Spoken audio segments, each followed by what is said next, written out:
ரிஷபராசி ரோஹிணி நட்சத்திரம். ஸோ உங்களுக்கு வந்து கடன் பிரச்சனை தீருமா? அதுபோக உங்க வீட்ல வந்து பிள்ளைகளால வந்து உங்களுக்கு சில பிரச்சனைகள் இருக்குது. அது வந்து உங்களுக்கு சுமூகமா போகுமா? அப்படின்ற ஒரு கேள்வி உங்களுக்கு ஆட்டோமேட்டிக்கா வந்துருச்சு. அப்ப நீங்க கனடால இருந்து கேட்கிறீங்க. இப்ப இந்த ரிஷபராசி ரோஹிணி நட்சத்திரக்காரங்களுக்கு வந்து இன்னைக்கு டேட்டுக்கு வந்து கர்ம சனி ஓடுற ஒரு காரணத்தினால தான் உங்களுக்கு வந்து ஒரே இழுன்னு இழுத்தடிச்சிட்டு இருக்குது. இது அடுத்த வருஷம் 3வது மாசம் வரைக்கும் வந்து உங்களுக்கு இழுத்தடிக்கும். அடுத்த வருஷம் 3வது மாசத்துக்கு மேல தான் வந்து உங்களுக்கு இந்த கடன் தொந்தரவு தொல்லையில இருந்து நீங்க கொஞ்சம் கொஞ்சமா வந்து கடன அடைச்சுட்டு நீங்க நல்ல ஒரு வாழ்க்கை தரத்துக்கு வருவதற்கு உங்க ராசி ஒத்துழைக்கும். 2வது உங்களுக்கும் உங்க பிள்ளைங்களுக்கும் சில வருத்தங்கள் இருக்க தான் செய்யும். காரணம் வந்து இன்னைக்கு டேட்டுக்கு வந்து ராசிக்கு 4ல வந்து கேது. அப்ப ராசிக்கு 4ல கேது இருக்கிறாருனாலே வந்து உங்களுக்கும் உங்க பிள்ளைங்களுக்கும் சில மனஸ்தாபங்கள் இருக்க தான் செய்யும். அடுத்த வருஷம் 10வது மாசம் வரைக்கும். நீங்க வந்து அவங்கள வந்து கரெக்ட்டா வழி நடத்துங்க.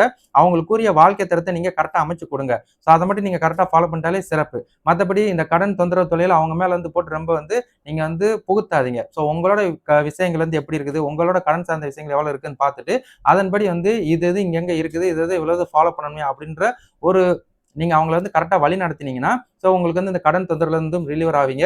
அதே மாரி பிள்ளைங்கள் சண்டை சச்சரவுல இருந்து நீங்க வந்து நல்ல ஒரு குடும்ப வாழ்க்கைய சந்திப்பீங்க அப்படின்றத உங்கள ஞாபகப்படுத்திக்கிறேன். இதுல வந்து உங்களுக்கு சனி பெயர்ச்சியும் நடக்கணும், ராகு கேது பெயர்ச்சி நடக்கணும். இந்த 2 பேரும் பெயர்ச்சி நடத்தினா தான் இந்த குடும்ப வாழ்க்கையிலயும் இந்த கடன் தொந்தரவு தொல்லையில இருந்து நீங்க ரிலீவர் ஆவீங்க அப்படின்றத உங்களுக்கு நான் ஞாபகப்படுத்துறேன். சரிங்களா?